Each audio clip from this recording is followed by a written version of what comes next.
Olá, sejam bem-vindos mais uma vez. Eu aceitei um desafio que de facto é um desafio que um amigo me colocou e que se trata de falar do sagrado feminino. Eu não sei se já estão familiarizados com este conceito ou não, mas de qualquer das formas eu vou tentar explicá-lo e mostrar a sua importância de alguma forma. Ora, é claro que existe sagrado feminino, existe sagrado masculino e que não estão propriamente relacionados ou não são dependentes de um género. Estamos a falar aqui de predominâncias energéticas. Cada ser humano tem energia feminina e energia masculina. Mas eu vou falar-vos essencialmente do problema das mulheres terem abafado o seu lado feminino. No fundo, para sobreviverem nesta sociedade. E estamos a falar, obviamente, de uma sociedade patriarcal, de uma sociedade muitas vezes machista. As mulheres tiveram que se adaptar para sobreviver em termos emocionais, para conseguirem ascender em termos profissionais. Isso fez, claro, que abafassem a sua condição feminina e o seu lado mais suave, o seu lado mais frágil. Muitas das vezes abafaram e suprimiram até a sua própria menstruação. Muitas das vezes tornaram-se guerreiras, tornaram-se competitivas, empreendedoras, mães solteiras, etc., por uma questão de sobrevivência e para não serem pisadas nessa fragilidade por um masculino que estava também ele num extremo, não é? Portanto, se estamos a falar de uma sociedade que era patriarcal e que tinha alguma toxicidade, então a mulher, para sobreviver perante essa toxicidade, teve que se adaptar e colocar uma verdadeira armadura para não mostrar esse seu lado mais vulnerável e essa sua fragilidade, essa sua suavidade, entre outras coisas, obviamente, e abafou a sua essência feminina. Ora, é óbvio que isto teve consequências, não é? Isto teve consequências porque a mulher deixou de ter um comportamento feminino, digamos, no sentido em que se tornou mais bruta, mais masculinizada, mais competitiva, mais insensível, entre outras coisas. Como me chamaram a atenção esta semana, até o comportamento sexual da mulher se masculinizou no sentido em que se tornou um comportamento sexual idêntico ao que os homens tinham e que era tóxico, ok? É óbvio que temos que dizer que isto é tóxico em ambos os casos. Não estamos aqui a falar de questões de género, eu digo isto sempre, que é, isto não tem propriamente a ver com género, mas acaba por ter, porque depois é óbvio que temos que generalizar e perceber que estes comportamentos estão muitas vezes associados ao género, ou estiveram nos últimos anos, mas estamos a falar aqui de energias que estão desequilibradas. Portanto, isto tanto está desequilibrado de um lado como está desequilibrado do outro lado. Estamos a falar de comportamentos que são tóxicos. Mas é óbvio que, portanto, o masculino, ou seja, o excesso de masculino, a sociedade masculinizada, acabou por absorver essa mulher e masculinizá-la, por consequência. Não é? Portanto, houve aqui um abafamento deste feminino que aconteceu de forma natural por uma questão de sobrevivência, não é? A mulher que queria ascender profissionalmente, a mulher que não queria ser pisada pelos colegas, a mulher que queria ser respeitada numa profissão, por exemplo, uma juíza, uma polícia, etc., teve que tomar aqui para si uma armadura de pessoa absolutamente invencível e destemida para não estar a ser constantemente atacada, humilhada, desprezada, menosprezada, etc. Ok? E o que é que isto tem a ver com o sagrado feminino? Ora, o sagrado feminino tem a ver com um regresso à origem, a esta condição feminina e até que é uma ligação com o corpo mais genuína, mais natural, mais saudável, com digamos aqui, uma celebração dos ciclos femininos, do corpo feminino, da menstruação, da gravidez, etc. E esta celebração é uma celebração que durante, se calhar, 2 décadas, 3 décadas a mulher não fez, Ou seja, a mulher deixou de se celebrar, enquanto mulher deixou de celebrar o seu corpo, os seus ciclos, e esta natureza dela tão pura, tão poderosa, porque reparem, este lado feminino também é o lado da bruxa. É? E as bruxas sempre foram muito poderosas. Eu, quando falo em bruxas, eu falo em xamãs, eu falo em terapeutas, eu falo nas especialistas das ervas medicinais, quer dizer, das médiums. E porquê? Porque os ciclos femininos, o corpo feminino, o poder feminino estão intimamente ligados aqui à questão da terra, da lua, à questão da água, à questão da natureza. A mulher tem essa força em si. Não é? A mulher consegue pegar nesta força intrínseca e dar à luz. E quando eu digo dar à luz, não é só dar à luz bebés, é dar à luz. É o poder da criação, ok? E a mulher abafou isto por completo e achou que se tivesse um comportamento mais masculinizado, mais próximo do comportamento masculino, estaria mais segura e também chegaria mais longe.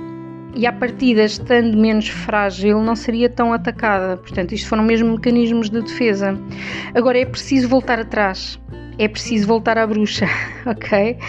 Mas quando eu digo voltar à bruxa, atenção, porque é assim, eu creio que às vezes se comete aqui um erro, digamos. Os erros nunca são erros, porque depois há ajustes, mas de qualquer das formas vou ver isto desta forma, que é, não se pode ir demasiado para o lado contrário. Ou seja, tem que haver aqui um ponto de equilíbrio, porque, tal como eu disse no início, estamos a falar de questões energéticas.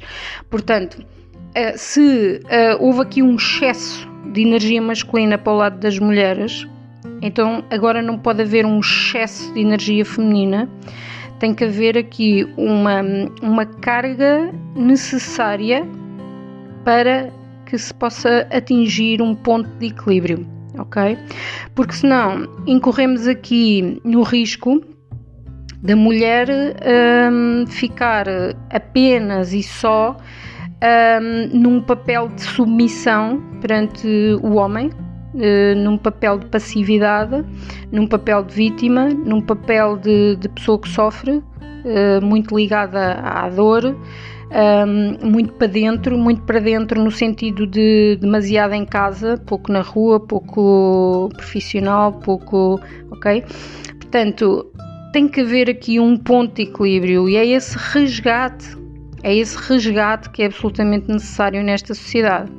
Agora vou deixar aqui uma parte muito importante, que é, isto não é só para as mulheres, isto também é para os homens. Porquê?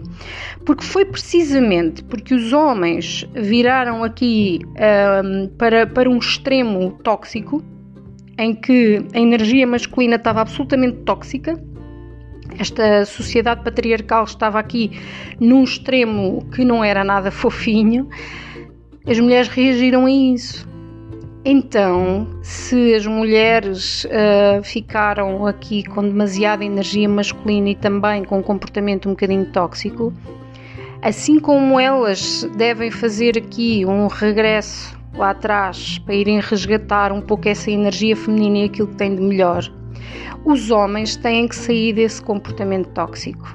E aí há muita coisa que tem que ser falada. Eu depois também vou dedicar um episódio, quando for possível, à questão do sagrado masculino, porque também existe um masculino na nossa sociedade que ainda está longe do equilíbrio em termos energéticos, ok?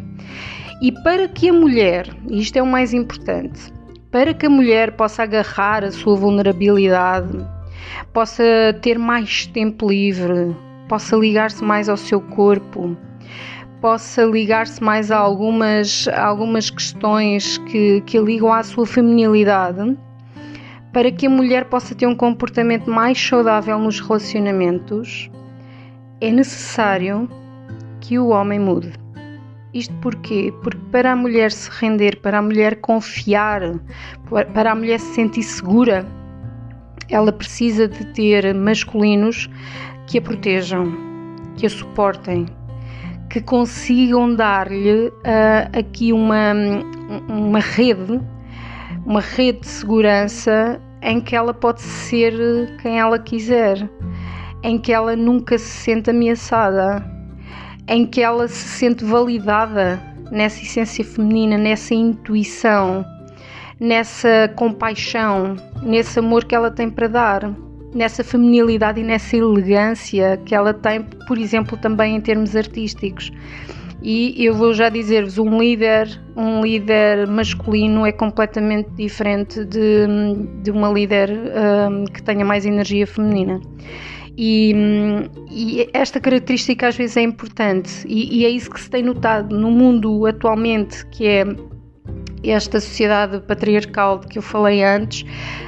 Teve líderes extremamente tóxicos, e quando eu falo de líderes, eu não falo só de líderes políticos em termos internacionais, eu falo também de mulheres que estão à frente de empresas, por exemplo, de grandes empresas. Falo de mulheres célebres, milionárias, ou até posso falar de uma Rihanna ou de uma Beyoncé, que atingiram um sucesso absolutamente desmedido, que têm as suas próprias empresas, que gerem a sua própria carreira, às vezes com ajuda, pode ser do pai, do marido, seja, até porque isso é interessante no que diz respeito a este equilíbrio.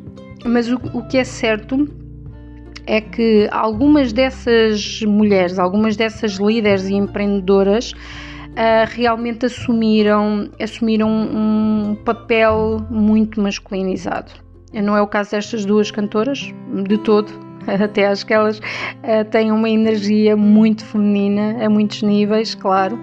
Mas eu falo, por exemplo, de líderes de empresas, e aí eu acho que houve realmente aqui uma masculinização das líderes empresariais. Mas se formos a pensar sobre isso, se a mulher conseguir ter essas características mais competitivas, mais ambiciosas, o que for, mas ao mesmo tempo terem aquela essência feminina que lhes permite perceber, por exemplo, quais são as queixas dos seus funcionários, terem alguma compaixão por questões a nível de recursos humanos, questões de negociação com fornecedores que estão com problemas.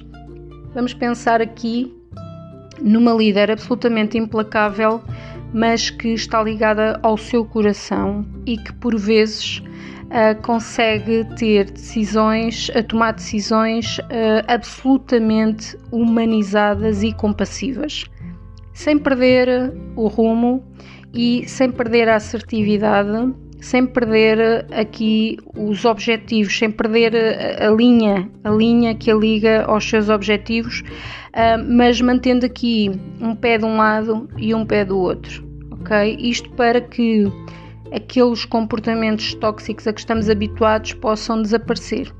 É muito curioso, eu não sei se vocês conseguiram ouvir, mas o meu gato está ali à janela a miar. O meu gato chama-se Yang. Yang é a energia masculina, ok? Ele está a pedir comida. Não sei o que é que isso quer dizer neste momento, mas talvez que eu precise de ir para a rua e de fazer mais coisas, e que a energia masculina precisa de se alimentar de uma forma saudável, porque ele está-me a pedir comida. Yang refere-se ao símbolo do Yin Yang, e lá está, energia feminina e energia masculina, e portanto tem que haver este equilíbrio, mas temos que ter as duas energias, todos nós, em equilíbrio. E portanto, resumindo, quando eu falo em sagrado feminino, eu falo de um feminino que celebra o seu corpo, celebra a sua feminilidade, celebra a beleza e a sensibilidade, aceita e integra as suas dores emocionais, cura aquilo que tiver para curar. No fundo, é uma mulher que acaba por se desnudar e fazer dessa vulnerabilidade uma grande força, fazendo ao mesmo tempo com que ninguém a consiga atacar, porque ela possui a sua própria dor, porque já a integrou, já a curou, e logo já não conseguem usar isso contra ela, ok? Eu às vezes faço aqui umas paragens porque estou a pensar no inglês, eu ouço muitos vídeos em inglês e depois às vezes estou aqui a fazer a tradução na minha cabeça ao mesmo tempo. Own it é a expressão integra a tua dor, possui a tua dor, ela é tua, ninguém a pode atirar contra ti. Ok? Pronto, se tiverem dúvidas ou quiserem aprofundar este conceito, falem comigo, ok? Contactem-me pelas redes sociais, vocês sabem como me encontrar, penso eu. Mas essencialmente aquilo que eu vos quero dizer é: agarrem a bruxa que existe em vocês, vão buscar o melhor que ela tem e depois misturem isso com esta essência masculina que vos foi incutida por esta sociedade e vocês vão ver que isso vai dar um belo cocktail. Espero que tenham gostado. Então, até já, voltem quando quiserem.